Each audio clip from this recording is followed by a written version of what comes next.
Hi, everyone. Okay. Hello, everyone. Hi. That was awesome this morning. I'm feeling pretty energized for sure. Can you do poetry? No, sorry. This will be the prose of the problem, I'm afraid. So, I'm Lou Daly. I'm Director of Policy and Research at DEMOS, and this session is a big session. I think this is really one of our root problems, which is the problem of monopolization, increasing monopolization of our productive resources and our natural resources, the problem of corporate concentration. Now, I am going to take moderator's privilege and excuse myself from even trying to summarize the question, let alone give an answer, because I'm very confident that our great panelists will be able to walk us through it. Stacey Mitchell, Barry Lynn, and Aaron Bartley are absolutely three of my favorite people in this movement, and people who I most love for the work that they do and the people that they are. So I will leave you in their hands after a few quick introductions, and then we'll have three presentations on different aspects of the problem of corporate concentration. I may have one or two questions to inject among the panelists, and then we'll open it up to Q&A. So Barry Lynn, I'll introduce first, although who's going second. Somehow I put him at the top of my list here. You're not going first. Okay, that's right, you're going first. So Barry's going first, and he's the Director of Markets, Enterprise, and Resiliency Initiative at the New America Foundation, author of a fantastic book called Cornered, the New Monopoly Capitalism and the Economics of Destruction. So basically, Barry's our guy on exciting trends in monopoly capitalism. Stacey, who many of you know, is a senior researcher at the Institute for Local Self-Reliance, and she directs a new project there called the Community Scale Economy Initiative, author of an equally great book called The Big Box Swindle, on the true cost of mega retailers, and her TEDx talk, actually Why We Can't Shop Our Way to a Better Economy, is also not to be missed. And Aaron Bartley, who is the ED and the co-founder of People United for Sustainable Housing, affectionately known as Push Buffalo, and one of the great hybrid theorists and practitioners for rebuilding the new economy from the ground up. So Barry's going to start us off sort of with a top-level analysis of monopoly trends and what this means in terms of impacting our democracy, our economy, and our community. Stacey's going to focus on policy solutions to rebuild a more community-scale economy, and Aaron's going to walk us through the process of building power to do that from the ground up at the municipal level. So thank you for coming, and I'm going to turn it over now to Barry.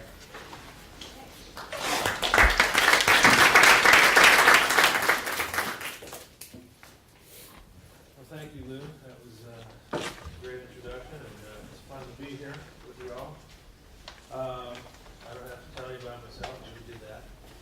What I want to do is actually sort of look at very directly at sort of this connection between sort of law, really antitrust law, and monopoly law and localism. And I guess, one way to start that, this is a brand new presentation. I just scratched it out this morning, so it may be a little bit rough. But I want to start actually talking about a building, which was built in New York it was opened in New York in 1913, right?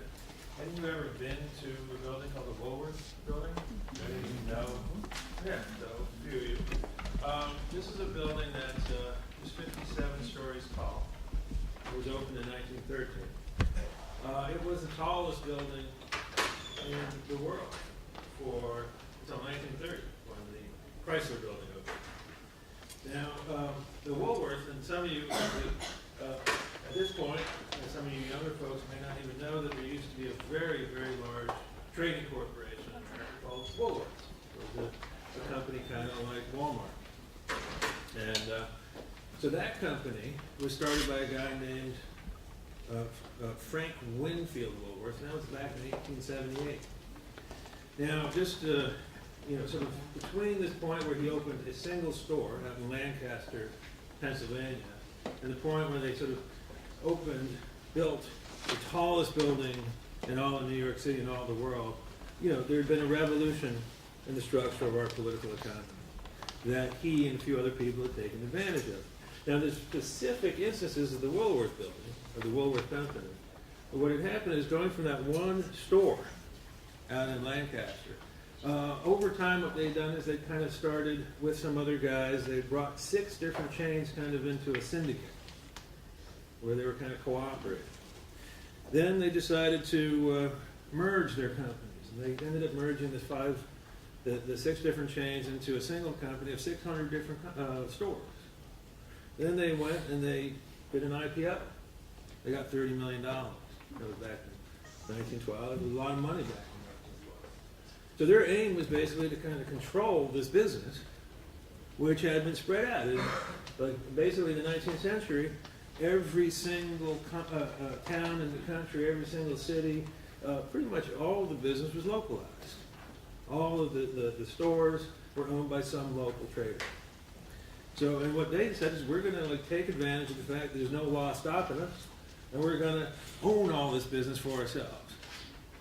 So that tallest building in New York, kind of you could look at it as all of that wealth in all of those communities, this one company kind of taking all that wealth and moving it into New York City, and then kind of literally building it, stacking it up into this 57th floor tower, right near Wall Street. If you go down, it's a beautiful building, you should go visit it, but it's right near Wall Street. So that was like symbolic of what had happened, this sort of revolution in American life, in American culture, in American commerce, in American business back in the plutocratic era. So that opened in 1912. So the people of the United States, when they looked at this tower right next to Wall Street, when they looked at all that wealth that had been taken out of their communities and stacked up on Wall Street, they didn't like it, most folks. Now there's an election. This is an election that people don't look at a whole lot. It happened back in 1912. It was a great election. It's an election that you should all spend a little time looking at some point, because it was the last time we had 3 parties out there that really each one represented a very specific interest. So the first of the parties was the Republican Party. At that point, it was headed by William Howard Taft, the president, and they had a very specific kind of view of the world as kind of the corporate view of the world. It was the kind of neo-feudal view of the world. You know, it's like, just let us kind of run things. We'll kind of put these corporations out there, and we'll run these corporations. We'll take care of you. Don't fret your little heads. We'll provide what you need. And then there was this alternative vision. It was the Bull Moose Party. It was this guy named Teddy Roosevelt. Teddy Roosevelt had stepped down in 1909. And then he got kind of angry at Mr. Taft and came back. And he said, I have a different vision. And his vision was what we now call progressivism, high progressivism. I mean, it's somewhat different than what we say progressivism now, but they call it progressivism, which is essentially a kind of socialism. And the idea was that on top of these gigantic corporations that the private sector had made, what we're going to do is we're going to stick the state on top of that. And we're going to use the state to make sure that these private guys deliver on their promises. That was a different vision. But they also said their vision was that all this concentration is actually a pretty good thing. It's more efficient. It's going to help out the consumer a little bit by making things more efficient, driving down prices. And then there was a third vision. This was the Democratic Party at the time. It was headed by a guy named Woodrow Wilson. And that was essentially Jeffersonian vision. Bryanite vision. Well, I'm getting Bryan.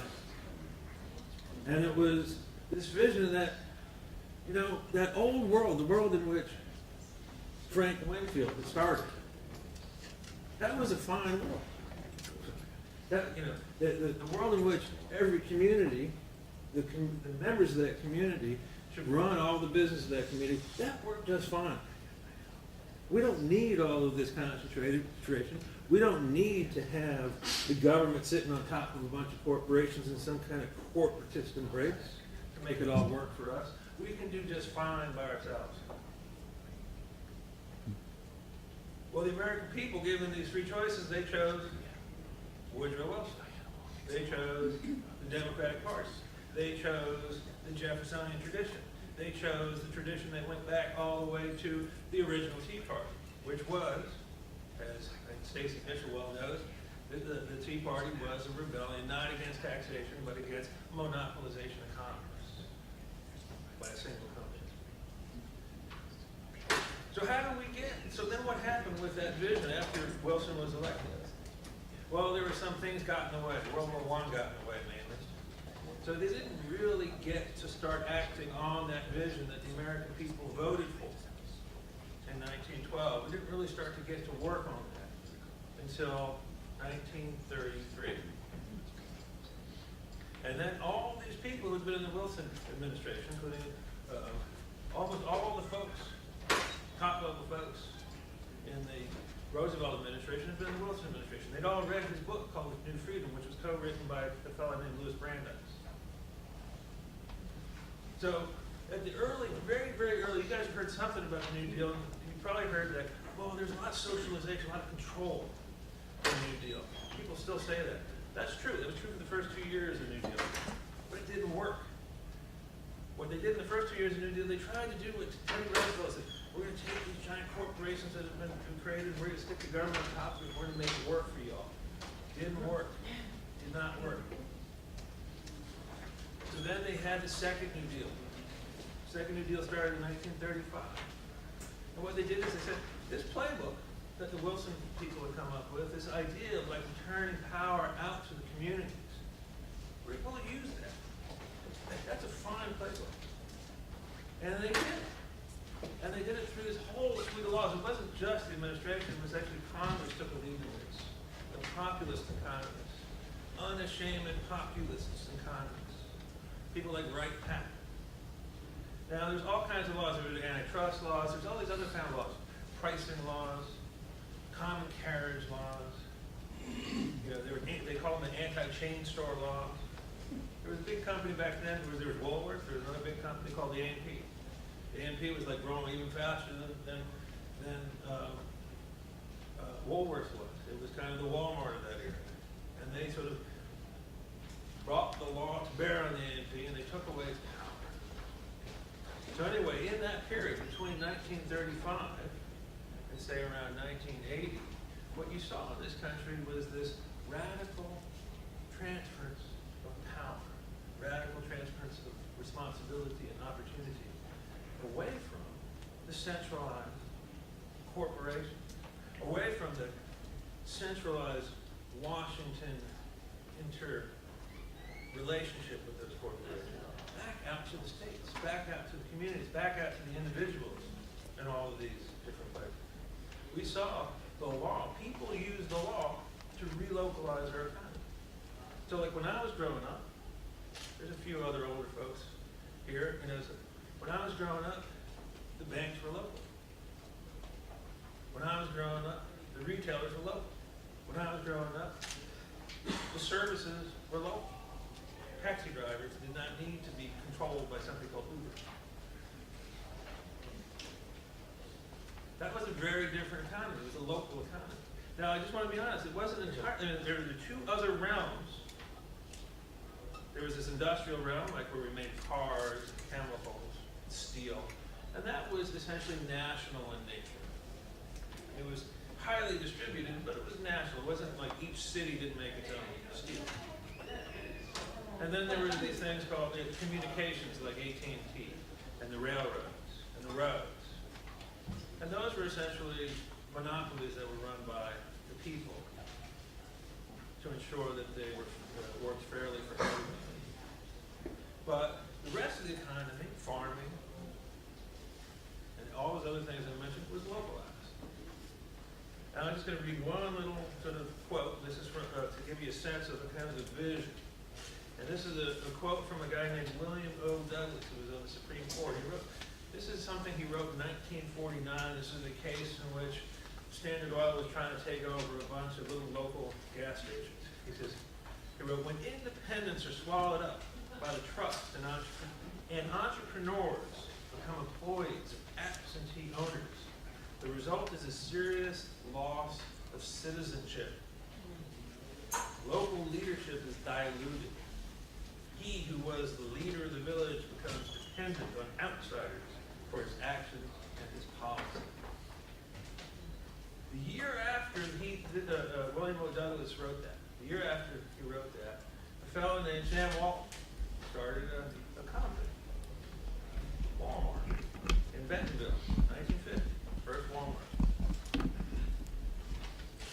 The reason that Mr. Walton got to do that was because the people had used the law against Woolworth. The people had used the law against the AMP. We created space for a man like Sam Walton to go out and create that first company.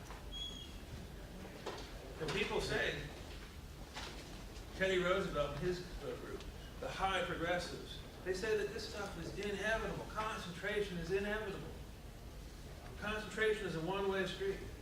And that is a lie. We have proven that it is a lie. We proved it in 1912. We proved it in 1933. We took all that concentrated power and we distributed it again. Just to give you even one sense, in the 1920s, the top 4 packers in this country, packing houses, they had 85% of the market share. 1975, it was down to 25%. 1980, the largest retail, the largest supermarket maybe had well less than 5% of the market share. It was a different world. Sam Walton took advantage of that world. He created a business. He did well by his family. So what changed in this country? What changed is that those two of the groups that had been in that 1912 election, the corporate wing, the feudal wing, the Republican Party, got back in bed with the left wing, the kind of socializing wing, the high progressives. And they changed our antitrust laws. They did it in 1975 when they changed all our pricing laws. They did it in 1981 under the Reagan administration. They changed the guidelines that we use to enforce all of our anti-monopoly laws. Now, until that point, what would we do with our anti-monopoly laws? What were our aims? Our aims were democracy, prevent the concentration of power. Our aims were the liberty of the individual. The individual could bring his or her work and ideas and product to an open market where you could exchange with each other without these middlemen interfering with our business. The purpose of antitrust up to that point, anti-monopoly, was resiliency. That's what we did when it came to the banks. We said, we're going to make the banks smaller so you're not going to see something like 1929 again. We had all these different goals.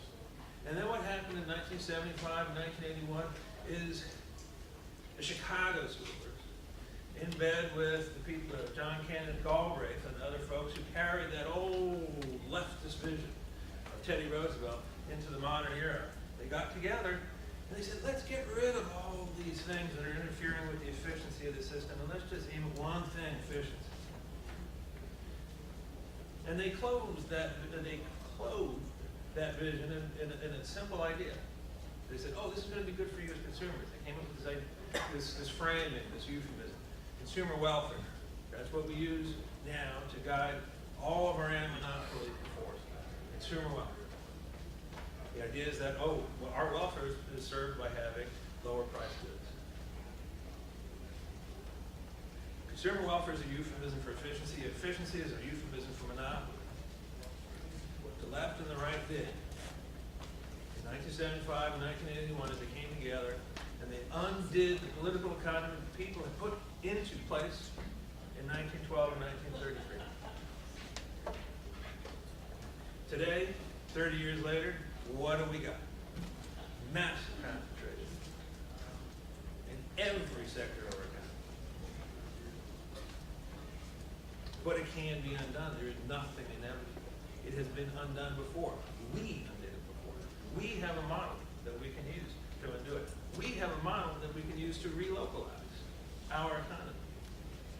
We've done it twice in this country. We did it in 1776 and we did it at the beginning of the 20th century. Now, Bob Massey just gave a great speech. And he's absolutely right. And I am like awestruck when I see all of the people across this country who are fighting at the local level. You know, I mean, it's always, for me, a privilege to sit on any panel with Stacey Mitchell. And, you know, this is the fight that we're doing in every one of our communities. We're making this fight in every single city and town across America. And we have to keep fighting that fight. But it's not only a matter of creating new ways of organizing, new corporations, new banks. It's actually going out and fighting to take all that was ours back. Because we ain't going to win it only by growing up. We actually have to go out with big axe and chop some big trees. And that's going to allow the sunlight down onto what everyone is doing. So anyway, that's what I said.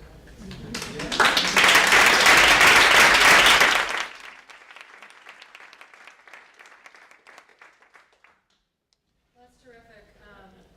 That's a really terrific context, I think, to think about where we're coming from and where we might go as well. I think in a lot of respects, the most important point that I would like to make today is that not only did we have this dramatic transformation of our anti-monopoly policy about 30 years ago, but we also have systematically, at every level of government, put in place policies that have driven the consolidation of our economy. And this is one of the things, the reason I think this is so important is because it operates invisibly. This is the mythology that I think our current economy has us living under. We have this idea that these big companies, the reason that Walmart now controls 1/4 of our food system, the reason that we have 4 banks that now have more than $2 trillion in assets each and have almost half of our banking system, the reason that one company, Amazon, now ships more than 1/3 of everything that we buy online. The reason that that's come about, we imagine, is because, well, those companies are more efficient. They're better able to compete. The consumers are making those choices. That it's the product of a kind of natural evolution in our economy, right? That it just, things have proceeded along. And then what our side is calling for is for government to step in and intervene, right? To step in and intervene. But in reality, the growth of those companies is as much a product of public policy as it is of market forces, and in some cases even more so. We have put in place all kinds of things that have enabled those companies to get where they are. And I'm going to give you a few examples, but I think sort of pulling back the curtain and showing how the game is really rigged against community and small scale and local is a really critical part of what we need to do to get somewhere else. So one of the most, just to give you a little bit of a flavor, and you can see this across every sector of the economy, one of the most clear-cut examples, I think, is the banking industry. Back in 1990, which was not that long ago, we had about 28,000 banks and credit unions in this country, and the system was sort of divided. There were about 1/3 of the market was small local banks that just operated in one community. About 1/3 of the market were banks that were maybe statewide or spanned 2 or 3 states, sort of medium-sized banks. And about 1/3 of the market were larger banks that went across multiple states or, in a few cases, were national. Today, small and medium-sized banks have now shrunk to less than 1/4 of the banking system. It used to be 2/3, now it's down to 1/4. Large banks are another 1/4. And then half of their banking assets are now controlled by a size category of bank that didn't exist in 1990. These giant banks, these banks that have over $100 billion in assets each. There is no, the story we are told about this is that these guys are more efficient, they deliver better benefits for the economy, but there is no actual evidence of that. In fact, there's a lot of evidence to the contrary. There is a whole slew of economic research that shows that the maximum efficiency for bank size, it peaks at somewhere around a small to medium-sized bank. And after that, banks actually become less efficient. There are diseconomies of scale, more costly to operate. And that's one of the reasons big banks charge higher consumer fees, and they offer worse interest rates than small banks do and credit unions do. They also do a lot less of the kind of lending that grows our economy, right? They do very little small business lending. They do very little farm lending, big banks. And so as more of the assets are sucked up into the hands of these giant banks, the thing that we need banks to do, which is to drive the economy, is not happening because we're losing those local banks and credit unions. So this is not a better economic outcome, but it's an outcome that we have engineered through policy. What really happened is that we had this dramatic shift in banking policy in the 1990s under the Clinton regulation, two big changes.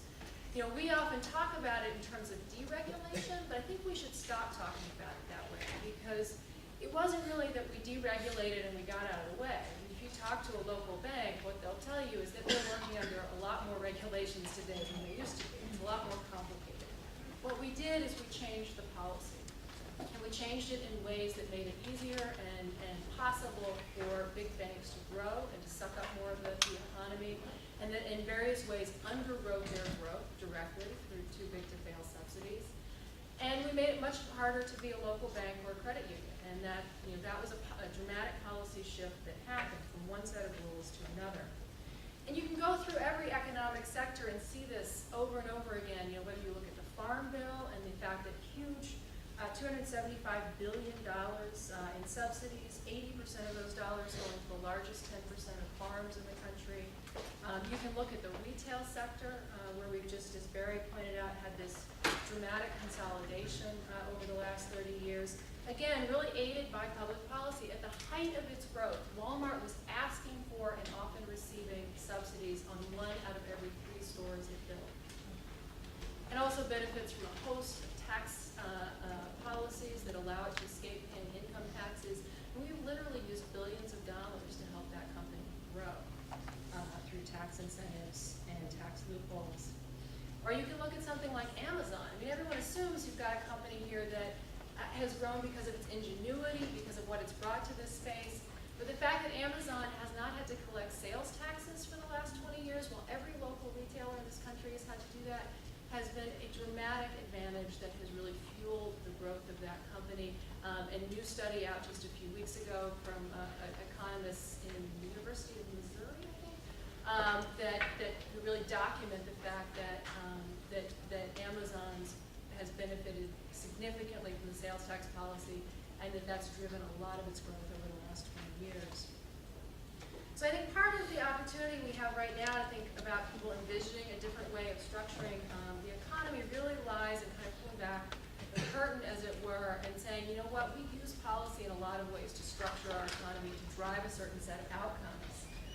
And we could use policy to generate a different set of outcomes.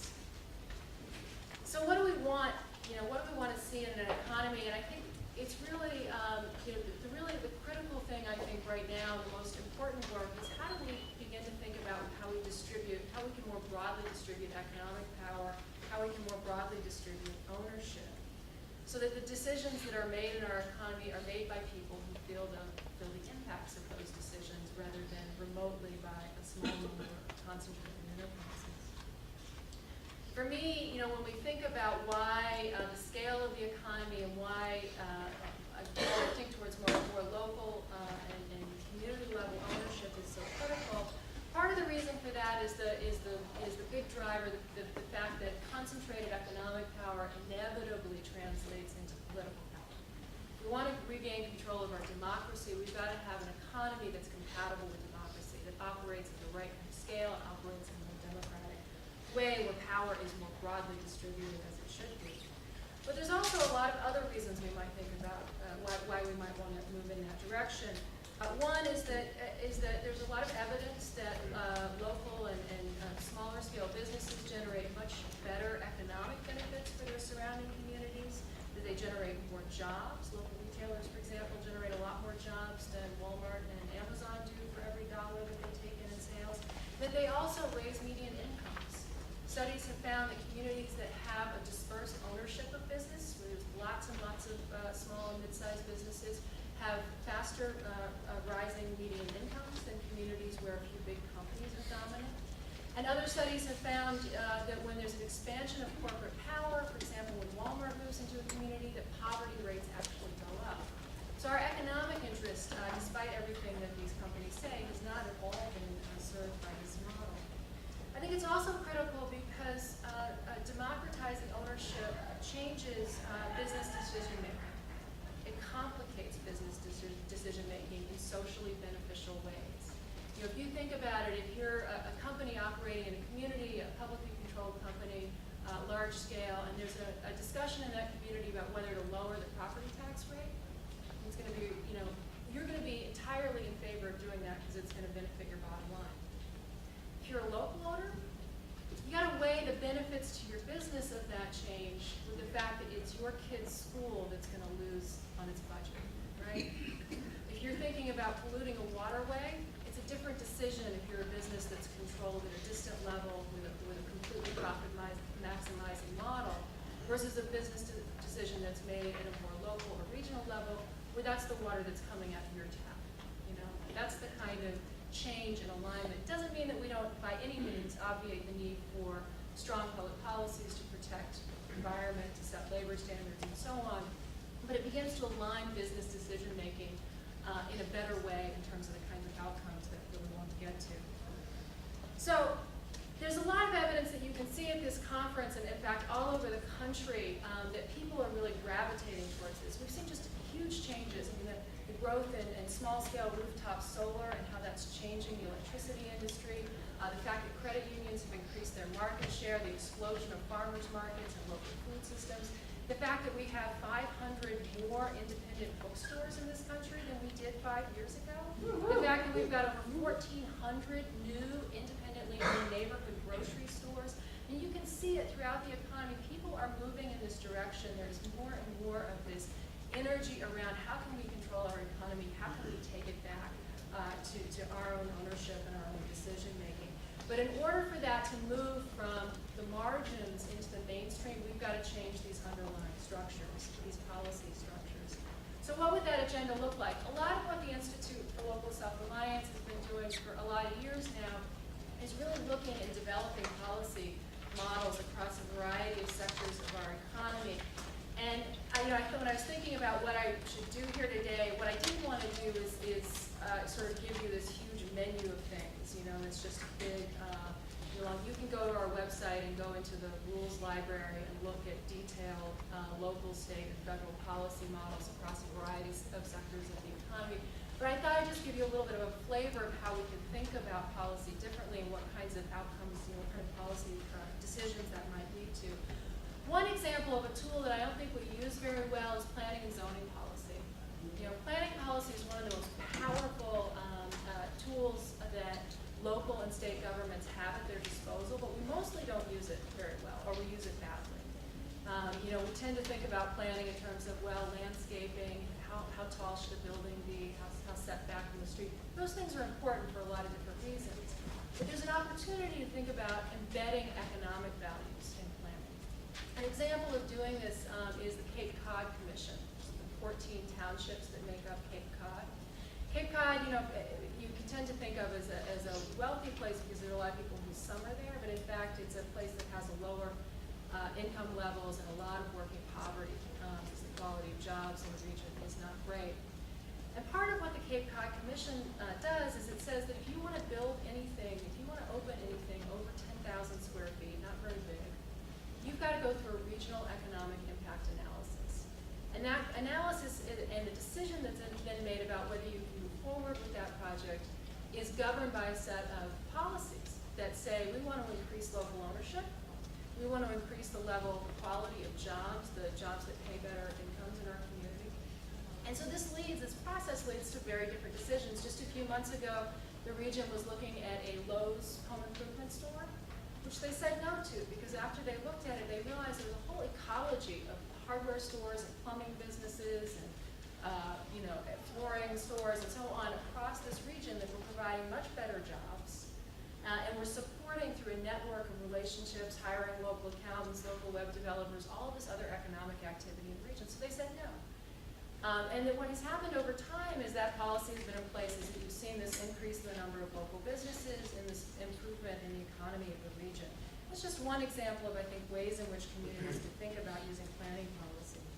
Energy is another huge opportunity right now.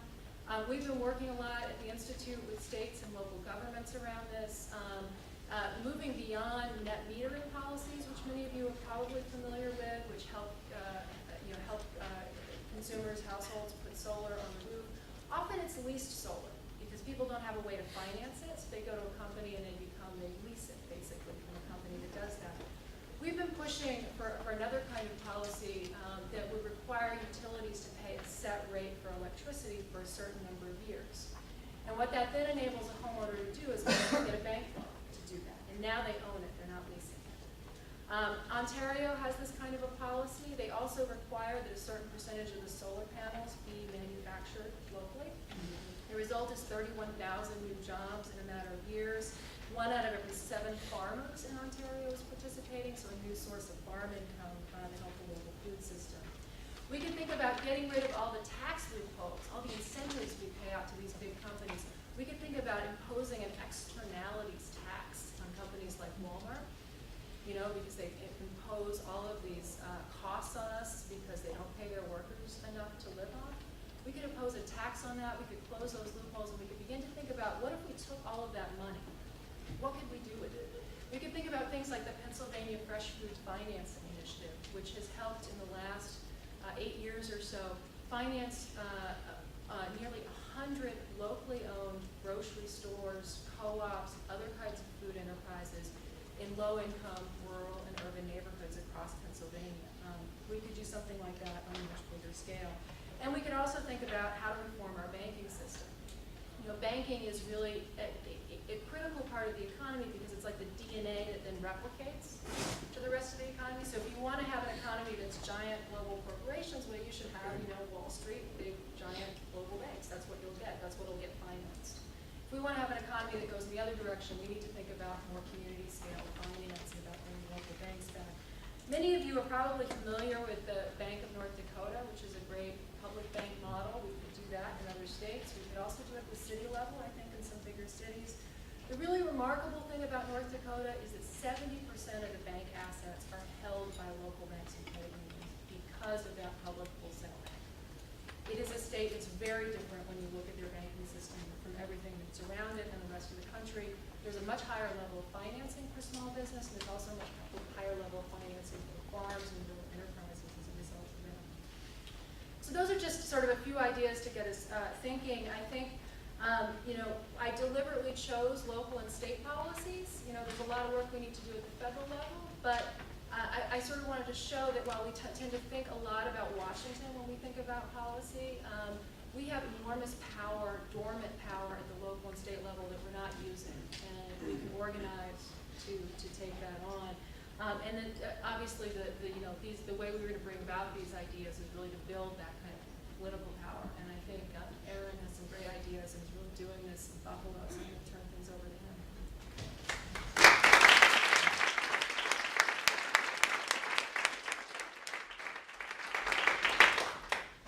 Thanks, Vicky.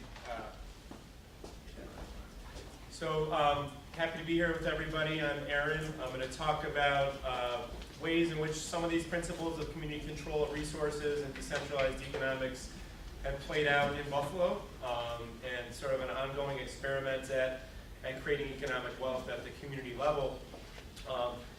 And just on a personal level, sort of the origins of PUSH, in terms of my role in PUSH, really happen to relate back to this room in Northeastern.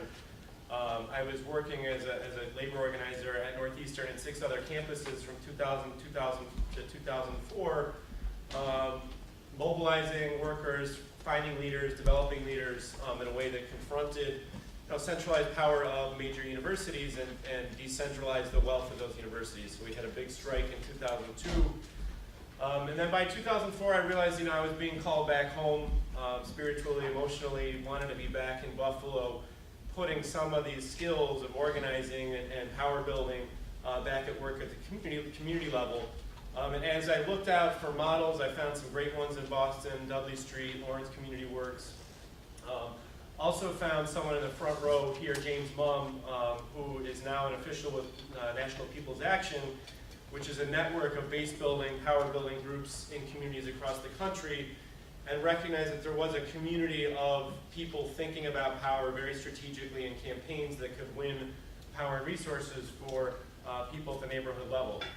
And so I went back home in 2004, found like-minded people interested in experimenting both with organizing and with economic development from a way that really took power seriously and political voice seriously. And sort of the story, I think, also just as we get going with my part of the talk is it's really critical to recognize that localism and some of what's been accomplished in the localist movement is prone to classism. and we have to be conscious at every turn to make sure that we're not replicating classist, racist hierarchies when we're doing this work. And for us in Buffalo, that means having a pretty keen analysis on the ways that deindustrialization, the destruction of our economy, we lost 200,000 jobs in a 25-year period, and suburbanization were all based on racist, classist hierarchies. And that means building new forms of power that are more democratic and less hierarchical. So where do we come in terms of our orientation of how to get started? We're really thinking about place-based power. We know that people live in real communities, that there are real networks of power waiting to be leveraged, that there are real traditions of organizing in most older cities. And we're also thinking about the tradition of community development corporations and building out the capacity to actually manage wealth. And if you know that history, in many cases that got bifurcated in the 70s. There were organizing groups and communities across the country doing base building, power building, issue organizing, and then the CDC community tended to get more professionalized and became more about real estate development and didn't always connect back to power, to challenging power, to running campaigns. So we, in some ways, wanted to think about how to reintegrate those, synthesize those, because we felt that building power took both control of actual resources, material resources, and issue-based organizing and leadership development. So we also wanted to launch, social enterprise and triple bottom line sectors. Those sectors that we felt were critical to tie back to the reality of climate change, the reality of how climate change and our changing economy have devastated low-income communities, and to be in sectors like energy efficiency, like water, that were part of the next phase of our economy, both for strategic reasons and for ethical reasons. And then, as I said, have a tradition, build on the tradition of social mobilization and leadership development and public campaigns as we got going. So, our first approach really was, I moved back to a neighborhood that my uncle had been living in for years on the west side of Buffalo. As with any organizer, you don't start with thinking about a theory so much, or land, or building so much as people. And so the first set of relationships that I built, and I had a co-organizer named Eric Walker. We did a bunch of door-to-door organizing, listening, just on an individual level. Very early on, met the woman on the right-hand side, who is now our director of organizing, Jen McCosey. Sort of classic leader. You're trained to identify as a community organizer, someone who'd been in food service for 25 years, knew everybody in the neighborhood, had incredible leadership skills, had a powerful voice, but had never been brought into a leadership structure. So, and then, we're also trained as organizers to think about the manifold talents that people can bring. So her husband, Tato, on the left, brought his own skills. He was a master gardener, had grown up in an agricultural situation in Puerto Rico. So as we did this skills inventory and a lot of door-to-door, one-to-one relational building, we sort of thought, what are the different types of skills that you need to rebuild an economy at the local level? West side of Buffalo is devastated by deindustrialization, a real unemployment rate exceeding 50%, exceeding 70% among youth. Buffalo generally is the third poorest city, and this is one of the poorest neighborhoods in the country. So building blocks, we knew that we needed a planning process that wasn't a one-time charrette, that it was iterative, that it was ongoing leadership development, and then thinking about governance strategically. What are the forms of democratic control that are going to make this real? For us, that started fairly straightforwardly with a community controlled board that's elected on an annualized basis, open nominations process, and a membership structure that allowed for members to have a voice in that governance process. So, first phase was the planning process, and thinking about how issue campaigns like the problem of abandonment, who controlled vacant property in our neighborhood. Our neighborhood was about 25% vacant when we started. Speculation, the real estate industry, banking, insurance, all those classic community organizing problems, how those tie to physical planning, development planning for the neighborhood. that took the form of what you see there, blowing up pictures of the neighborhood in a way that, a real estate development planner might do, but democratizing that process, doing parcel by parcel planning, block by block planning, envisioning what combination of vacant land development, vacant housing development would build power and improve conditions in the neighborhood. And just a digression, I think post-industrial cities are in some ways really well positioned for these sorts of experiments, in part because it wasn't inconceivable for us to control a lot of the land and property in the neighborhood. It was devalued down to zero. We were buying properties for $500, $750 when we started. And secondly, there's a really interesting mix between vacant land, which can be repurposed for agricultural and stormwater purposes, but still enough density to retain the vitality that we need to create a community economy. So the second piece was also, as we did the planning, we wanted to build that tradition of mobilization that really, comes out of groups like National People's Action around specific achievable campaigns. That's always key in organizing. We're not, as much as we have an analysis of the economy and how it's become centralized, we know we got to start somewhere. We got to start in victories that provide real sense of tangible resources coming to our community. So we started, on the left there, thinking about the costs of the fact that all of our housing in the neighborhood was uninsulated. The carbon cost, the cost for the people paying utility bills. In our neighborhood, utility bills exceed rent for 4 to 5 months of the year. So it's a very visceral, real problem. We had a problem that's ongoing, a cyclical situation where people get their gas cut off come spring, go without hot water, go without cooking fuel for 6 or 7 months, and then because of the ways regulations are run, can get that turned back on in the winter. But that's a human crisis. It's obviously an issue that you could organize around because people feel it. So we started thinking about energy efficiency policy, how to transform the delivery of energy efficiency, where the resources were going, and I've run several campaigns that I'll talk about in a minute. Leadership development I've already spoken to.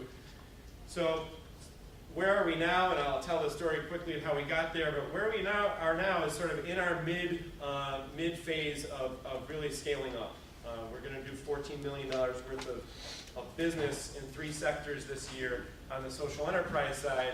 And there's a set of campaigns in each of these sectors that has gotten us to this point. Political campaigns, community organizing campaigns. So you can see this year that revenue, that economic activity is heavily concentrated in community-controlled real estate development. Taking those plans that we built, that we made in those charrettes that are ongoing. We do it every month. That process never ends. We have a big community planning congress once a year that attracts all of our members, and then we step back from that plan and implement it on a monthly basis. So this year we're building on 22 different vacant sites, some vacant land, some vacant buildings. The key with each of these sectors is how do you relocalize the labor structure so that you're not just carting in workers and replaying the story of who gets that wealth. So we've had to develop workforce development programs in each of these sectors, and they're based in our green development zone. So we've created a concept, a frame for putting post-industrial neighborhoods at the forefront of combating climate change resilience, because we've been able to really determine the developmental course of this neighborhood. We own 100 pieces of property in this neighborhood, and each one of them has a sustainability potential, whether it's the vacant land where we've built 20 different agricultural gardens and farms, or the stormwater work. So this is, and then I think that our theory also and our model is that there's an interplay between the place-based work, where we really learn the hard lessons of these 3 sectors. I mean, you can't be in a business sector without a lot of hard lessons and without learning to manage processes that are particular to that sector. There's secrets in every industry niche. So as we've been doing this organizing, we've had to build parallel management capacity at the local level. How these campaigns look like back to the sort of real estate sector, affordable housing, community development, interplay between campaigning. So organizing, that's a picture people from New York State may remember our Governor Pataki We got wind of how fraudulent the financial system was about 3 years before the collapse, when we learned that about 60% of the vacant property in our neighborhood was owned by, through a bond that Bear Stearns had floated. It was a fraudulent bond. There was no revenue to support this bond. It was something that our state officials through Pataki had arranged to create some transactional revenue for Bear Stearns. So our organizing tactic was to mobilize our membership, our growing membership through our door-to-door organizing around taking community control of these properties. And for us, that meant putting the governor's face on 400 different homes in ways that seemed productive in the sense that we were boarding them up. We put boards on these homes and said, enough is enough. It was a pretty effective tactic, I have to say. The governor doesn't like a big, beautiful stencils of his face on vacant homes. Luckily, that we were in the middle of a campaign season too, so Governor Spitzer to be, took an interest. He didn't want his face on these homes, and so we immediately entered into negotiation. And that's the beauty of organizing around achievable campaigns, is that you experience power in the real, right? What does a negotiation look like with a governor to be what's winnable? And for us, coming out of that campaign was an $8 million development fund, some of which we've been able to draw on. It was also available to other neighborhoods, and then relinquishing these homes across the city. They defaulted back to the city of Buffalo, and we've been able to gain control of some of them that are in our organizing district. To move on quickly here, but another piece of combining organizing and development is that you build power coalitions. Everybody knows in the development world, elected officials love development. They love ribbon cuttings. You got to leverage that power, not make sure that you don't become just part of the development machine, but also make sure that it is a way that you get elected to respond to your plans. Is building them into the power base when they're good ones. So just to look at classic Vacant Building in Buffalo in the middle of our green development zone. Again, some great, if you're familiar with new urbanist design principles, our whole neighborhood is sort of a fantasy of good urbanism. Everything's built to the street, everything's built in the 1880s. There's local retail potential on every corner because there was local retail on every corner. So it's really about, I like old urbanism coming back to the densities and the way these buildings were built. So this is, look at one of the projects post renovation. Another way that our work ties back to power building is that, once we have filled this building, this is now rental housing, affordable rental. We do everything we can to sort of transform the relationship between the organization as a landlord and tenants. These tenants have become part of our membership, part of our leadership development, and part of planning the future of the neighborhood. So I'll move on quickly here, just two other sectors. One is vacant land. What are the revenues that can come out of vacant land for community wealth? What are the jobs? Well, for us, it's both sort of a public amenities, like turning the parcel, the asphalt parcel up there on the left into a public park through a community planning process. It's also the agricultural potential, the social capital that comes out of farming this land. So this is a plot that now has 27, sort of a before and after, 27 plots where people are farming, generating their own food, generating their own wealth in some cases. Some of it goes to a public market in our neighborhood, some of it's kept by families themselves. And then the real revenue generating opportunity for us is a whole industry sector that's growing rapidly because of EPA consent decrees in 60 different cities that have said that you have to dramatically reinvest in your old sewer systems. And we're proving at the neighborhood level that communities can take vacant land, measurably affect the amount of stormwater going into our stormwater systems, decrease the amount of sewage going into our lakes, and create jobs at the local level. So this is our crew. On the right, All 6 of these folks come right out of the neighborhood. They all have, some previous landscaping experience, but they're doing highly specialized landscaping. Now we're able to scale up because we were the first into the market, so now we're working to scale up with the sewer authority, which has just committed $92 million to green infrastructure over the next 4 years in Buffalo. So it's not chump change. We have a growth plan. We're really the first contractor that's going to be doing this work as part of that much broader scaling up. Just to look at the park that we built on that asphalt. And then lastly, just energy efficiency, thinking about that as its own sector. Again, we started coming out of real needs of people paying ridiculous gas bills. And we figured out that there were a lot of misspent funds. There were utility mandated conservation programs that were going to greenwashing campaigns to just put the logo all over, the Sabres and the Bills and the Buffalo Bisons, which is our minor league team, putting them all over those stadiums, having no conservation impact. So we're able to organize. At this point, we've shifted $19 million out of programs that were not having any conservation impacts that the utilities were running at the behest of the regulator into low-income weatherization across the state of New York. And then the key has been, again, capturing that wealth. So we've developed a whole unit, weatherization unit, that goes out and signs up homeowners across the county for weatherization, for installation, for retrofit. We have a training program for workers to do that work. And that also has a growth plan that's really much about marketing and making the finance options achievable for people of all incomes. So I think I should leave it there so we can continue the conversation. Just say next steps. As we've grown these sectors and have some real wealth that we can repurpose and control, of course we're thinking about democratizing the forms, the corporate forms of some of the work we're doing.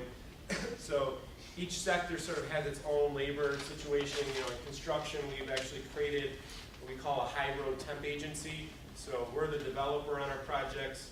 We contract out to general contractors, but we have our own community benefit agreements built into that relationship that says you must hire our workers to do the work. And so we have a training program. They then contract back to us to do the work. Weatherization, where we've been in the planning stages for a community-controlled, worker co-op. Expansion plans for Push Green and Push Blue. Also looking at more engagement on the services that we provide with the major universities and healthcare institutions to get private clients. And I just want to end by emphasizing Stacy's point about the opportunities in energy right now. There is a pretty, real sense that the utility model is dead, that it's going to be replaced by something, and the question is that something Enron style, corrupted markets that are totally opaque, or are there some community delivery systems, both for renewables and for energy efficiency, that can grow? And we're piloting one version of that through something called Green Jobs, Green New York, which is a decentralized, community-controlled way of providing energy efficiency services across the state, now starting to roll in renewables into that system. So lots of opportunities and lots of big ideas to make real. So thanks a lot.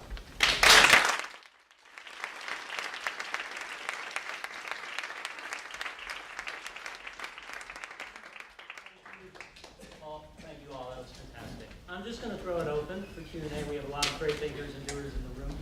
I'd ask you to keep your questions specific, and if you have a comment, keep it brief. And I also ask you to sacrifice about 8 minutes of your break because we started late. I think we have a break at 11:30, 11:45, so we might go toward 11:40. But I'm sure you have plenty of questions to fill that extra time. So, show of hands. Sir. So Stacy, great job, everybody. Stacy, you talked about banks and small banks being under regulatory duress. We hear from independent bankers that they need regulatory reform. I think that's true in the food system as well. So I steal this term from somebody that I know, scale appropriate regulation. So is it possible to get in banking or in food, where there is federal involvement, is it possible to get local and state level engagement to get more scale appropriate legislation for smaller and independent local businesses? Yeah, I think so. I think that there's a big research project that we or somebody else needs to do that really looks at what state authority in banking can do, because we do have a dual regulatory system, so states and the federal government share authority over our banking system. In various ways, the federal government has preempted state authority in recent years as part of what led to the whole crisis, because states were on to some of the stuff but couldn't do anything about it. So I think that we need to really explore the avenue there. I do think that there is more conversation at the federal level about scale-specific regulatory stuff. I think that I'm heartened by the fact that there has been as much continuing traction for some of the proposals that would really go back to either separating banking in terms of commercial banking and investment banking at the federal level, or in the case of another bill that's out there, Sherrod Brown and others have supported, that would basically say that the four biggest banks have to drop their scale pretty significantly. So I'm encouraged that still exists despite the challenges of Congress and despite the fact that we sort of feel like the financial crisis is over. So there's a lot of popular support for that. So I think we really do need to do two things, one of which is we've got to go back to these more, in some ways, very simple structural changes in how our banking system operates. And then I think we've also got to think about how we do regulatory oversight in a way that makes sense at an appropriate scale.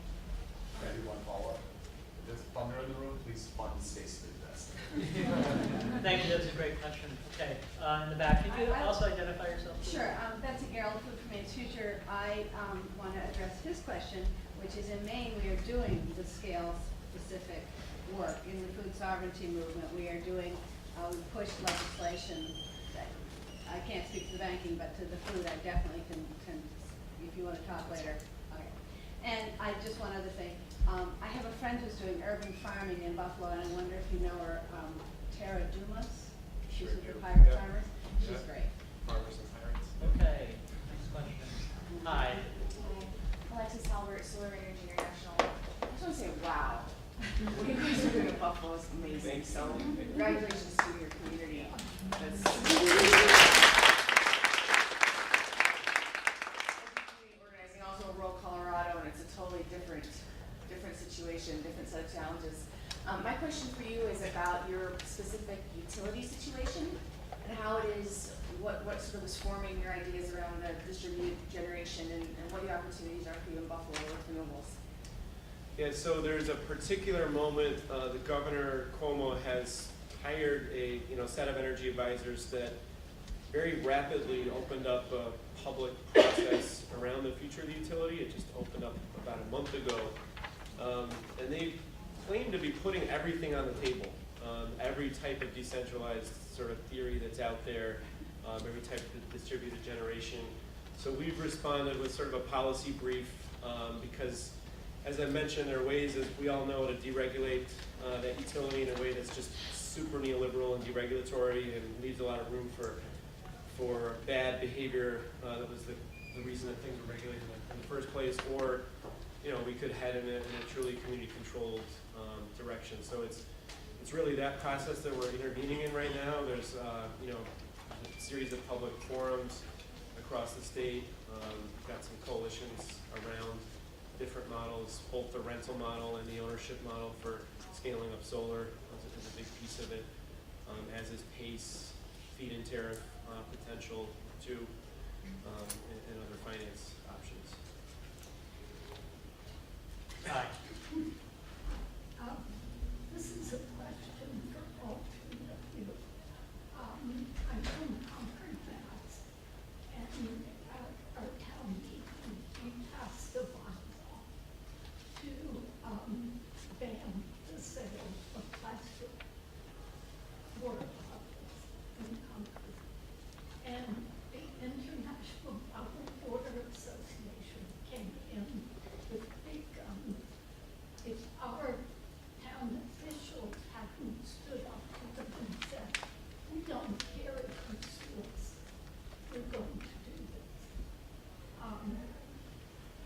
most towns were local.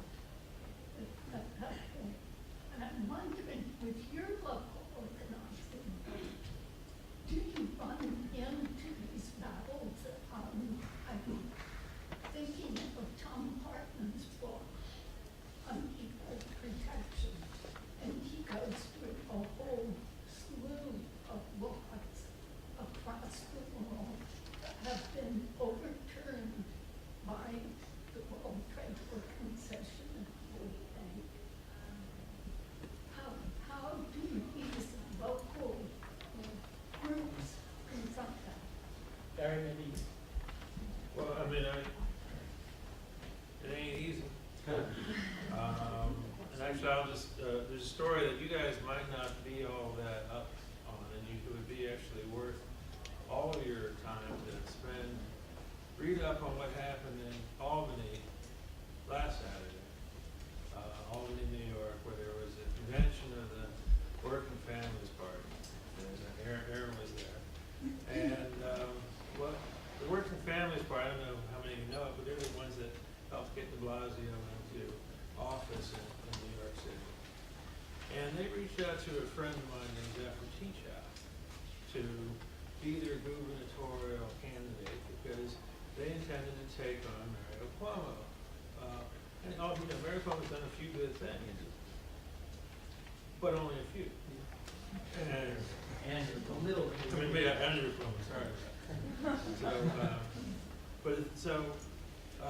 They reached out to Zephyr, and Zephyr's the candidacy was announced last Friday. And Zephyr, I can tell you, would have been a transformational candidate in this sphere. I mean, she was going to fight, she was going to give voice to your fight. He was also, Zephyr is a scholar of political corruption. She has a book coming out, Harvard Press in September. It's called Corruption in America. She was a person, her writings were quoted in Citizens United. But what she was basically going to put out, and I was helping her write the speech, so I know exactly what she was trying to say, was that we need to be looking for an entirely different political economy across the board, from the bottom to the top. So she was going to give voice to everybody who wants to fight for localism, for local community control, for family farms. And what happened, beginning last Friday, is that Andrew Cuomo's people began to turn the screws on the unions, which are part of the Working Families Party. And those unions started to feel some fear. And the Working Family Party began to split apart. So by last Friday at 7 p.m., they called up Zephyr and said, you got to quit because otherwise, we're trying to do a deal here and you just need to get out of the way. So anyway, 24 hours later, there was a vote taken. You took part in that vote. Zephyr came really close, despite the fact that she did not fight for control of the party. She did not fight to split the party. She wanted to make sure that the Working Families Party continued to be able to fight somehow, some way. But the outcome is that the party ended up backing Andrew Cuomo, and this person who was about this far away from being a transformational candidate on these issues in a state up here in New York was taken down by really powerful forces. All right, time for maybe one or two. Over here. Oh, Stacy, I'm sorry. If you don't mind, No, jump in, I think it was please. a really great question, and I guess I just had a couple of thoughts very quickly. I think we passed a law in Maine, a coalition of groups a few years ago to require more economic impact analysis before a large retailer could open. And it was shocking to me at our little state hall, in Augusta, Maine, a small town in our small state, that not only was the lobbyist for the National Retail Federation, which is the big guys there, but Walmart has its own full-time lobbyist in our state, and on and on. It's just a sort of amazing the political power that's on the other side. one solution, I mean, one avenue is we've got to think about new allies. And for me, a lot of the focus of my work recently has been on supporting the organizing among independent business owners. Independent business owners. You know, they're about 25% of the economy, sort of tens of thousands, hundreds of thousands of people who have an existential stake, you know, right now, who are really under threat from the direction that the economy is going in. And yet it's a conversation that I think, you know, labor, environmental groups, and others have not been, it's not a relationship that we've built. In fact, we've allowed the other side to monopolize the small business voice, right? So I think that thinking about those kinds of new alliances is really critical. And the other thing that I've been thinking about a lot, and I think is really, I think it really shows in the work that's happening in Buffalo and elsewhere, is what's the relationship between economic and political power, such that, you know, are there ways that you can build economic power that help to translate into political power at the grassroots? And one interesting kind of example of this that's happening right now is that there is this big movement by the electric utility industry, the Koch brothers, the fossil fuel interests, have put this massive amount of money, and maybe you've started to read about this, into going into dozens of states across the country and overturning policies that support distributed renewable power, because they're afraid of everybody putting solar on the roof. And they have gone after renewable portfolio standards, which say that utilities have to have a certain share of their coming from renewables, and they've also gone after net metering. And they're not making a lot of headway. They're making more headway on renewable portfolio standards and less headway on net metering. In fact, they ran into something of a brick wall in Arizona, a state they thought they had, because all five of the public commission that oversees this stuff, you know, they're graduates of ALEC, they're graduates of that whole right-wing thinking. They thought surely we'll get this in. They wanted to do a $50 a month fee on everybody who had rooftop solar. And they lost. And they lost because there's so many people who now have some level of ownership of their own power that they have a different stake in it than I think even if we just feel like, oh, well, renewable portfolio standards is good. There's something different when you own it.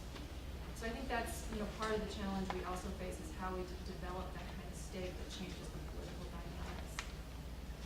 Actually, I just want to, on that issue, you know, this is that lesson from the Arizona fight. My wife is she runs a group called Solar United Neighborhoods out of DC. She's sort of one of the main organizers of sort of rooftop solar in the United States. There's this other thing that the folks on the other side, the Tea Party folks, are our friends. They want to work with us on these issues. You saw it here. They said they're not going to pay monopoly rents. They're not going to allow monopolies to come in and tell them what they can put on their roof. So there's a lesson in that fight, which is that some of our best friends in the future right now kind of look like enemies. Okay, we have about 3 minutes, I would say. So, how about a round of questions? And so, Sergey. We got a text saying that it's going till 11:45. Oh, okay. It's going to start at 12. All right, so I think I have 1, 2, and 3. Am I one? Yeah. Okay. My name is Moira Wilkinson. I have an education consulting business and working to transform learning, so we transform lives and sort of education for sustainability. And I'm thinking of your presentation, Stacy, and yours, Aaron, but maybe yours also, Barry. Wondering if you have insights about how to leverage the education systems and education policy or school boards to help in this transition. And if you've seen, Stacy, to your presentation, if you've seen successful school board initiatives where they're actually, you know, doing some planning to affect new policy in that respect, and then also how you might leverage the education system in Twitch. Okay, so Stacy, you'll grab that one. Second question is here. Who's in the front? Oh, I was just wondering if you're familiar with the new solar roadway technology and what you do with it. Solar roadway. Okay. Thanks. Yeah, I'm just going to follow up with the question of, you know, if you're making enemies, then you're on the right track. You know, if you're getting attacked by the bottle association in a small town, that means you're definitely on the right track to building an economy. The question is, how do you fight them off And that's a question of political power. I think the Zephyr Teachout example is a great one. Like Zephyr, she could have been, she could be a candidate for governor if she had her own independent political power, right? She doesn't have independent political power organizations outside of the WFP backing her. But if we build our own, our own, C4s and PACs, as well as our C3s and all other, types of forms, then we could do what we want to do. We have a set of organized people and organized money and organized ideas that can go head to head with them. I was wondering if there's other examples that any of the panelists might know of, that good examples where a new economy fight has surfaced an enemy and what's been done about it. Okay, so back to the education question. I actually don't think I have a lot to offer on that front. I think it's a really interesting idea, but I didn't know, Aaron, if you did. Well, yeah, so I would say certainly in workforce development, there are a whole set of educational partners that you have to bring in. Several community colleges in our region have recognized that there is some growth in the green jobs sector and have training programs, energy efficiency training. So community colleges seem to me to be a really key piece of new economy training infrastructure, whether it's on sort of clean tech manufacturing, whether it's on the energy efficiency work we do, entrepreneurship. Our school relationships are really about our place-based model of, we've built some strong partnerships with the schools in our zone. One of them is about urban farming, so we are the urban farm for the major elementary school in our neighborhood, and there's a really strong partnership there. I would just say, that we sort of tying that question back to youth in general, not just schools, but we run a youth center, and something I mentioned, but it's right next to our high school. That youth center, as James saw this year, a lot of our membership is now growing organically around youth organizing, youth energy. I can't say enough about how much cultural power, intellectual power comes out of the youth in our neighborhood and the way that they've transformed, without us really even setting out to do that, transformed our membership base. So,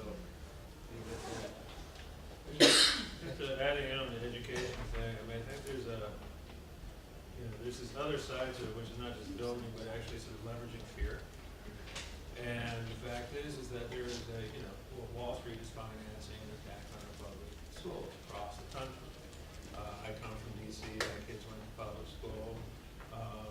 They went to a bilingual school in DC called Oyster Elementary. One of the people who also sent her kids to that school was a woman named Michelle Reed. Michelle Reed is the person who came, as many of you know, came to DC to really kind of push the whole charter school Gates kind of privatization agenda, and has gone on to bigger things. This is, teachers across this country, have the ability to stand together, and there's a hell of a lot of people who can stand together and stand up for public education. This is something that goes back 200 years in this country, and it's worked pretty damn well. It's like there is no reason to toss out public education.